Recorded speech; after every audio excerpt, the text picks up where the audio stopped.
পরিবর্তনের কথা যেটা শাম্মী আক্তার বললেন সেটা দৃশ্যমান, আমরা দেখতে পাচ্ছি এই পরিবর্তনগুলো। আমি একটি বিষয় একটু অ্যাড করতে চাই এখানে, আমি জানি না আপনি একমত হবেন কিনা। সেটা হচ্ছে যে যখন আমরা অনেক বেশি নয়া বন্দোবস্তের কথা শুনলাম, সেই সময়টায় নয়া বন্দোবস্তের কথাটা আমরা শুধু শুনলামই, এতটা শুনলাম, কিন্তু সেই জায়গা থেকে যে চিত্রগুলো এখন সামনে আসছে সেই চিত্রগুলো হয়তো সে ঠিক তার একদম বিপরীতে দাঁড়িয়ে আছে। যে কথাটা আমরা শুনেছিলাম ঠিক তার বিপরীতে, একদম পরিপন্থী। আপনার কি মনে হয় যে সেইটা কোনো হতাশা সৃষ্টি করেছে?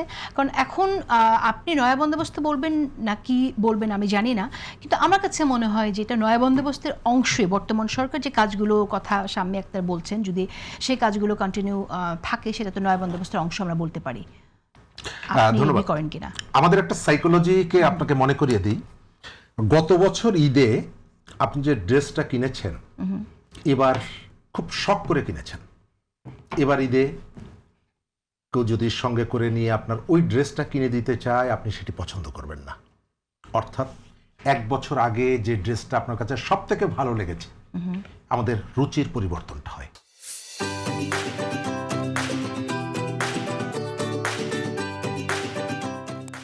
আমরা রাজনৈতিক পরিবর্তন, পট পরিবর্তনের পরে আমরা কতগুলো গুণগত পরিবর্তন চাই। আমরা এখানে যে আলোচনাগুলো করছি, আমাদের সোসাইটিতে অনেকগুলো স্তরের মানুষ আছে। বাংলাদেশে এই মুহূর্তে প্রায় 7 লক্ষ নিরাপত্তা কর্মী আছে। বিভিন্ন ব্যাংক ট্যাঙ্ক এগুলো সিকিউরিটির দায়িত্ব পালন করে। এক একজন নিরাপত্তা কর্মী 5 থেকে 10-12 হাজার টাকা বেতন পায়। তার যে প্রত্যাশা আর ঢাকা বিশ্ববিদ্যালয়ে একজন শিক্ষকের প্রত্যাশা এক না। কিন্তু আমার যেটা মনে হয়, আমরা অ্যাড্রেস করার ক্ষেত্রে আমরা ওই যে বিশ্ববিদ্যালয়ের শিক্ষক, স্টাডি সার্কেলের যে ইস্যু, এই ইস্যুগুলোকে বেশি আমরা অ্যাড্রেস করেছি। ওই যে মানুষ, তার যে প্রান্তিক মানুষের যে চাহিদা, তার যে স্বপ্ন, সেই জায়গাগুলোতে আমরা অ্যাড্রেস করিনি। আপনি এখান থেকে বের হওয়ার পর আপনি একটা সভা ডাকলেন, বাংলাদেশের সমস্ত বড় বড় ব্যবসায়ী, একজন মন্ত্রী থাকলেন। আপনি ব্যবসায়ীকে জিজ্ঞেস করবেন আপনারা কি চান, আপনি বলবে সুদ, মানে ঋণের ইন্টারেস্ট, অমুক তমুক, অনেকগুলো বিষয় বলবে। আর আপনি ওই রুমের মধ্যে এই আশপাশের দোকানদার, ভ্যান চালক, শ্রমজীবী মানুষ, তাদের 50 জনকে ডেকে জিজ্ঞেস করবেন কি চান।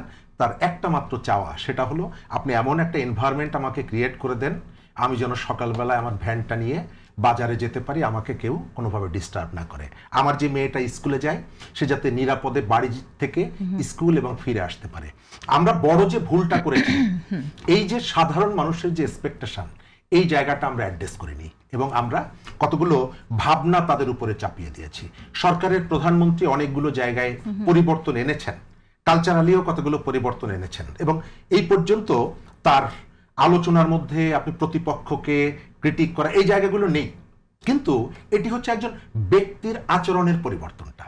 যখন ওই আপনার সুন্দরবনের পাশে ভোলা নদীর পারে একজন দোকানদারের কাছ থেকে, যিনি এখানে প্রধানমন্ত্রী এই যে রাষ্ট্রীয় ভোজ বাতিল করে দিলেন, কার্ড দিচ্ছেন, হাসপাতালে জেলা পর্যায়ে আইসিইউ করে দিচ্ছেন, তার একজন কর্মী যখন দোকান থেকে একটা সিগারেট কিনে টাকাটা দিবে না, আপনার প্রধানমন্ত্রী, স্বরাষ্ট্রমন্ত্রী, অমুক মন্ত্রী, তাদের ব্যক্তিগত আচরণ যতই পরিবর্তন হোক না কেন, ওই দোকানদারের কাছে এটি খুব একটা ইম্পর্টেন্ট না। ইম্পর্টেন্টটা কি, তার যে কর্মীটা ওখানে আছে, সে তার সঙ্গে কি আচরণটা করছে, এটা ইম্পর্টেন্ট। সেকেন্ড হচ্ছে সরাসরি কতগুলো সুযোগ সুবিধা।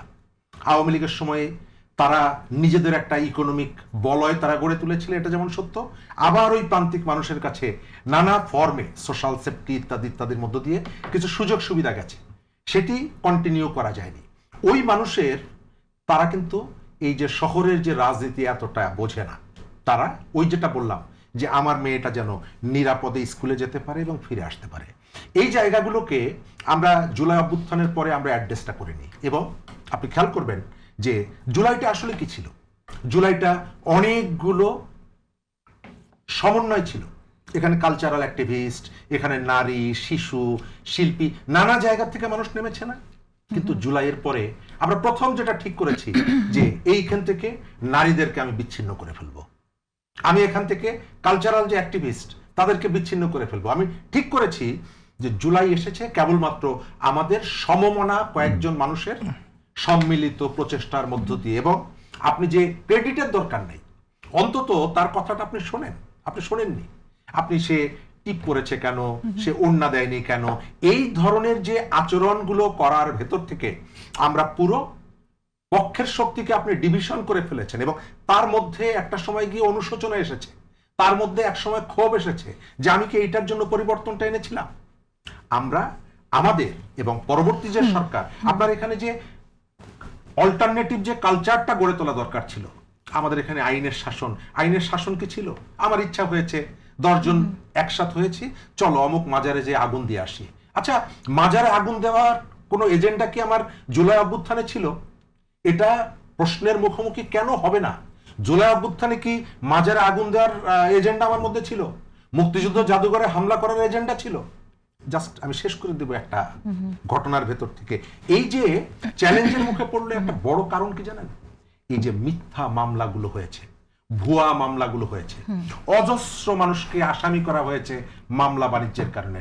ঢাকায় পত্রিকায় এসেছে, আমি নাম বলছি না, এক ভদ্রলোকের মেয়ের দাম্পত্য কলহ এবং তাদের পরিবার ভেঙে গেছে। জুলাই মামলায় ওই মেয়ের যে হাজবেন্ড ছিলেন এক সময়, তাকে, তার বাবাকে, তার মাকে এই মামলার আসামি করা হয়েছে। আপনি চলেন তো তার কাছে গিয়ে জিজ্ঞেস করেন জুলাই তার কাছে কি, তিনি কি এটিকে তার, আমরা যেভাবে বলছি ইমোশন দিয়ে, তিনি কি এটি রিসিভ করবেন?